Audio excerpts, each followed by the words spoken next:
It's from her, really great quality. I'm gonna open this up and see if I got scammed or not. I see her as an actual spirit in a human body. I've seen her like that since she came home.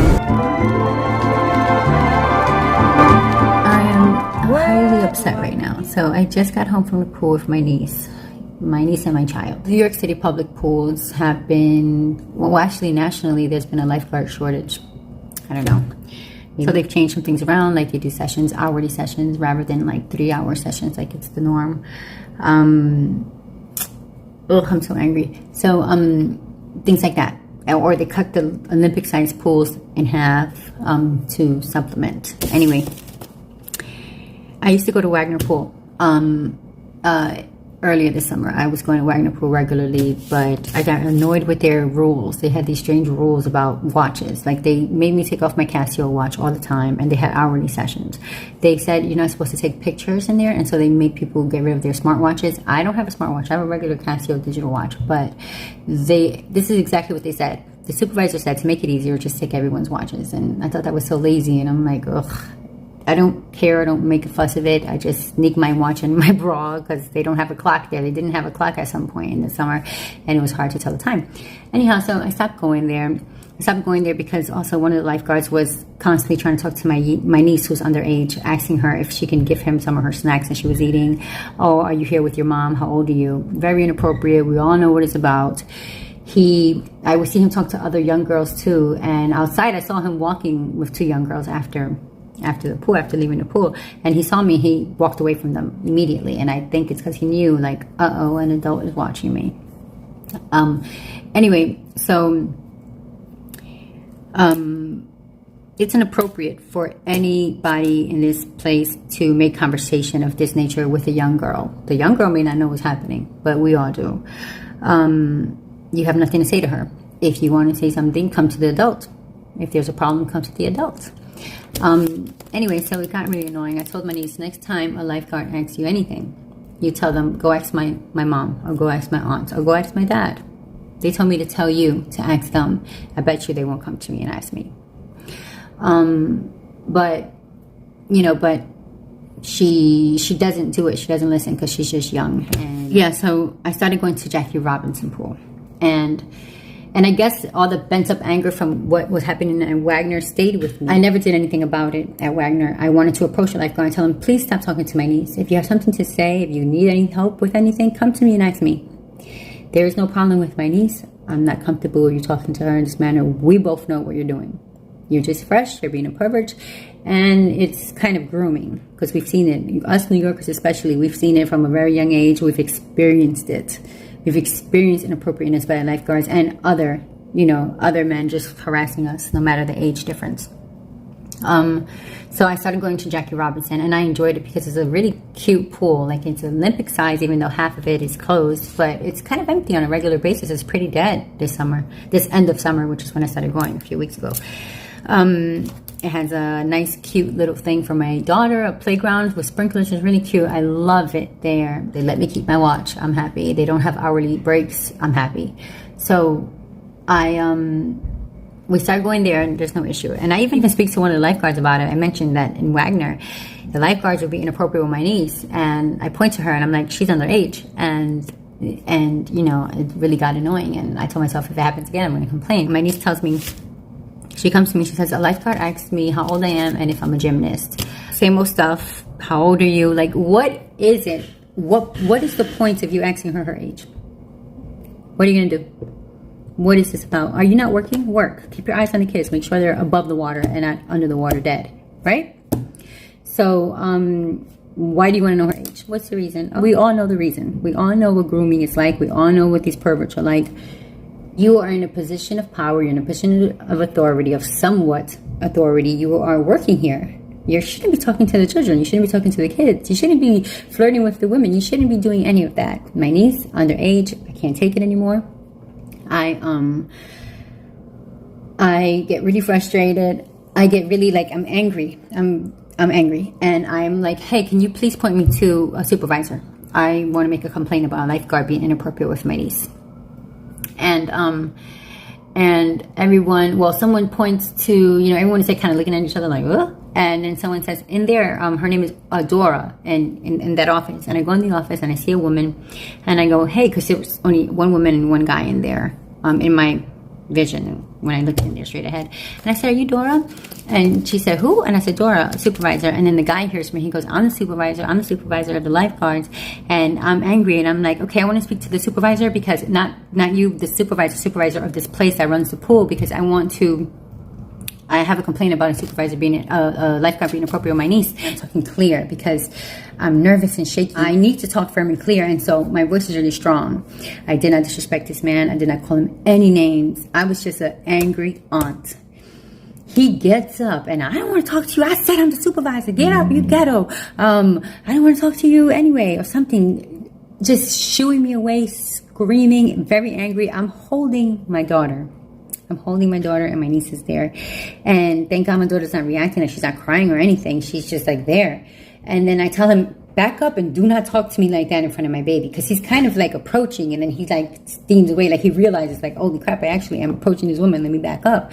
But he continues calling me ghetto, and is weird, and is on the phone. I think that he's now like I don't know, warning the supervisor or calling someone in his defense. You know, he just gets on the phone right away. And we walk outside, and because it's like the cop is outside, so I get out his office because it's getting like there's a lot of tension in there, and you know he's yelling at me, he's loud, and then the police approaches, how can I help you? And I explain to him what's happening, and then I look to my right and I see the supervisor talking to my niece, and I go, no, I'm still complaining. You shouldn't be talking to her, she's underage. I'm making an official complaint about what happened with my niece. So he flips. And he goes, I don't want to talk to you. I'm like, are you guys witnessing this? And I'm like, everybody's there. The staff is there. Some wearing green shirts, you know, some wearing beige shirts, and some wearing, and the cop. And I'm like, are you guys seeing this? Like, are you seeing this? He's yelling at me, like he's flipping on me. I'm trying to make a complaint in my niece's defense. There was a lifeguard being inappropriate with her. And they know who it is. My niece describes him. They know who it is, but they're not giving his name. They're being funny. They're like, oh, of course it's him. Like, yeah, it's him. Like, yeah, he does that. We know it's him. The one that walks backwards, but none of them, they're being really hush about his name. And I'm like, I just want his name so I can file an official report, send an email to the right person. That's it. That's all I want. Nobody's giving me his name. So I'm like, okay, whatever. Let's make sure we know who we're talking about. The cop is about to give me his name, funny enough, and I'm like, actually, I want to make sure that we know who we're talking about. My niece says the same thing. Let's point him out. So she said that she went on lunch break. She described him. She felt like he went on a lunch break, because she said when he left, somebody walked in. So they relieved each other like a break. And so we start walking towards where my niece last saw the lifeguard. And myself, my niece, and the cop and the baby, we walk toward him to point him out. As we're walking, the cop stops and just turns back and walks to the lifeguard supervisor. And me and my niece continue walking to the lifeguard. The cop just stopped and walked back without saying anything to me. Or maybe he said something and I didn't hear it. Me and my niece kept walking. So we get to the lifeguard that was talking to my niece, and I approach him and I asked him, why were you talking to my niece? And he said, I could talk to your niece. I asked if she's a gymnast because she's doing flips. And I'm like, well, yeah, all the kids at the pool do flips. But why are you talking to my niece? Why you want to know how old she is? I could talk to your niece. I'm not giving you my name. And he's very nonchalant. He's as cool as a cucumber. Because, he's a pervert, so he thinks it's his right to be a pervert. He can be a pervert, and he's trying to use the fact that he didn't flat out say, hey, I want to take you to bed, or something really egregious in his defense. But guess what? All the other kids are doing flips. She didn't ask them why, because they're not the ones with a big ass for their age. My nieces. So, okay. So I'm like, you know what? He's not giving me his name. Okay, fine. I can't make him.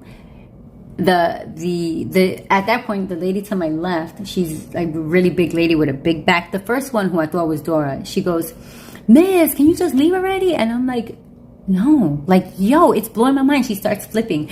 Miss, I'm like, no, I'm speaking in my niece's defense. I want his name because I want to report him to the right person. That's all I want to do. I want to report him to, I said, you can call the cops on me. I said, please call the cops on me if you're getting aggravated. Miss, it's all right already. Like really, really aggravated with me because it's their lunch break. And I'm there just holding my baby, and my niece is there, and I'm like, Jesus, what is happening? I almost made it to the end of summer. I even tell them, like, yeah, don't have females in your family, you don't have women, you don't have underage girls in your family that you want to protect from harassment. They don't say anything. And then this other girl who was really nice all summer long. And I mean nice because she let me bring my book bag in the pool. And you're not supposed to do that. But she let me bring my book bag in the pool. And she says, oh, this is cutting into my lunch break. And I just get so like, oh my God. Like, is anybody here human? You all know what I'm talking about because you're all laughing and you're agreeing that you know this guy and this is what he does. But no one is taking this seriously. Like, it's so normal in New York City culture to harass young women. It doesn't matter. It doesn't matter. It's so normal everywhere. Rape culture is normal. Harassment is normal. New York women, New York girls know exactly what I'm talking about. Interjection is an issue in the Black and brown community. That is where I've seen it run rampant. This is my hood. I live in the inner city of the borough. I'm in Harlem. My whole life, I've seen it. Black and brown girls get a little curve really early in life, and not necessarily either, because I myself was very skinny as a young kid, and I remember much older guys talking to me at a really young age before I even hit 10 years old. Inappropriate, 100%, but nobody cares because it's our own men doing that to us within our community. If our own men don't care about us, then who the hell is supposed to care about us? No one wants to waste your time and write up a report. So hey, kill each other, eat each other, rape each other, do whatever you want. Like, these girls smoke out there. They were smoking in the playground area. I don't give a fuck. I never complained. They cover the bathroom mirrors, block the bathroom stalls, block the shower stalls at 2:45 when everybody's supposed to leave, be out of there by 3. They're supposed to be out of there by 3. They cover everything 15 minutes ahead so that you don't do anything to interfere with your lunch break at 3 o'clock. You get ready and you go. All stuff you're not supposed to do. I've never complained. I never took a picture or put it on Twitter. Who gives a fuck? Everyone wants to enjoy their lunch break. I understand that. I don't want to interfere in their lunch break. But they're acting like their lunch break is more important than sexual harassment, than a lifeguard sitting there harassing a minor, asking her these questions. It all falls under the umbrella of grooming and harassment, and she is young and you shouldn't talk to her. And if I was a white mom, I'll be treated differently. Very differently. But you know what? It's okay. Whatever.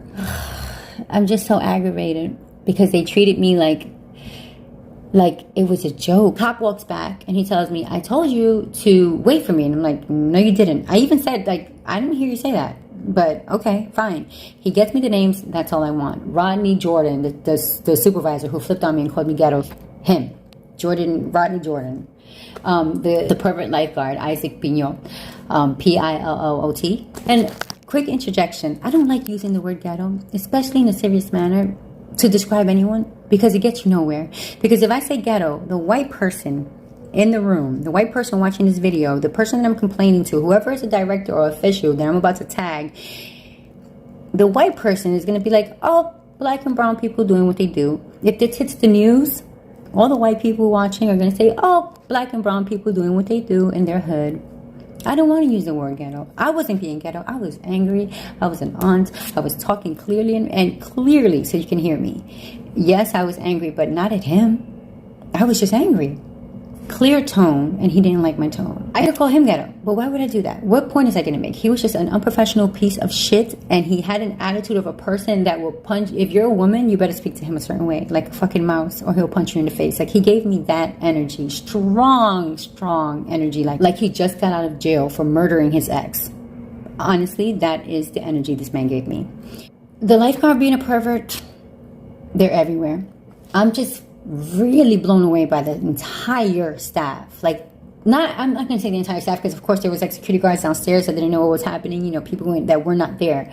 But the people that were there, and there were so many of them, they just treated me like, go, you're cutting into our lunch break, like this is nothing. And it's just scary for the young girls and women of New York that deal with this on a regular basis. That, the kids that are sent to the pool by themselves without their parents, that happen to have voluptuous bodies at a young age. The saddest thing is the young girl, the 14-year-old that thinks this 28-year-old is cute. This lifeguard is cute. Oh, and she gives him the time of day, and she falls for the bullshit.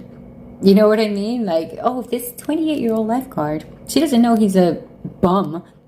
She doesn't know he's grooming her. She doesn't know he's a pervert. She doesn't know he can't get somebody his own age, because people are smart. She doesn't know. All she sees is a cute face and some cute curly hair. It's just crazy. It's wild. It's absolutely wild. In the mix of the commotion, I kept saying I want to speak to the supervisor or the manager, whoever runs the program, not the lifeguard supervisor, because obviously he's not trustworthy. And And someone, I don't even know who it was, but someone said the name Dora, and they described her later on. They described her as having long blonde braids.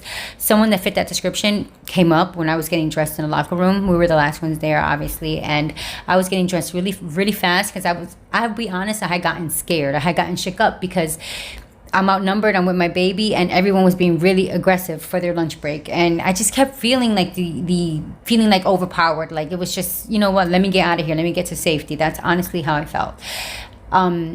The person that matched that description of Dora came up. I don't know if it was really her, but it looked like her, as someone I have never seen before. And another staff member with a tight pixie cut, like a blondish platinum pixie cut, was whispering to her. They were looking at me. You know, she was being filled in, I'm guessing, on what happened. She walks away, and I try to get her, and she's nowhere to be found. I asked the the receptionist in the front. They had pretty, like, colorful braids, like purple, green, pink. I think I remember their braids.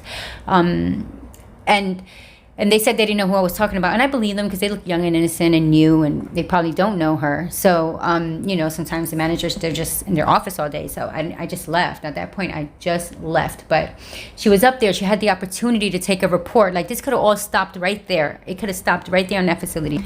But it didn't, because that would mean that people have to do actual work, lift a finger, write a report. You know what I mean? And I leave, and I'm just like disheartened because I don't even know if this video is worth it. I don't know if the tweet is worth it. I don't know if me tagging the mayor and the appropriate officials of New York City, the people that care about us. I don't know if it makes a difference. Every day you turn on the news, all you see is another girl getting punched in the mouth. Another regular girl walking down the street getting punched in the mouth by a random man. Harassed, assaulted all day for nothing, for just being alive, and nothing happens. Nothing happens. So do I think that anything's gonna come from this? I don't know, but I'm not gonna be quiet about it. I've been quiet about it all summer. I've been quiet about it my whole fucking life. I'm not being quiet about it anymore. This is a pebble in the ocean. My baby woke up, and so I had to cut the video short. But what amazes me is the everyday decisions that we make. I think that's what this video is really about. Sure, sexual harassment is horrible, and it happened, and I'm complaining about it. But when I look at the video, I see that the staff took a bullet for this dub nobody pervert because they're highly character flawed. Highly character flawed. You don't care about sexual harassment. You thought it was a joke. You laughed about it. You knew he was the one. You knew it's in his character to be this way. You just wanted me out of there. You didn't help me file a report. It would have taken a few minutes out of your lunch break. You were kicking me out, shouting at me, name calling me, scaring the shit out of me, essentially. All for this dub, this nobody that doesn't give a damn about you. When I approached him, he spoke a few words and faded into the background because he was smart, because he realized he did something wrong. And plus, what is there to say when everyone else is yelling at me to get out of there? What is he going to say? Everyone is doing the work for him. Everyone is scaring me for him. And so when I spoke to the commissioner assistant today and the parks advocate today, they were highly interested in the staff. I didn't have much to say about the pervert. I said, hey, he was a pervert. He was being inappropriate with my niece. And that's it. That's literally it.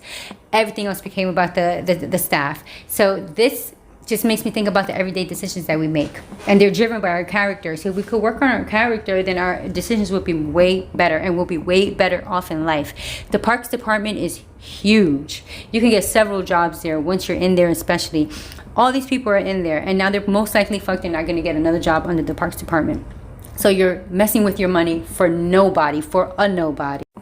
Do not send your daughters to the pool without an adult. If you see an adult being inappropriate, approach him, let him know you see him, and peace. Thank you so much for watching. I'll see you in my next one.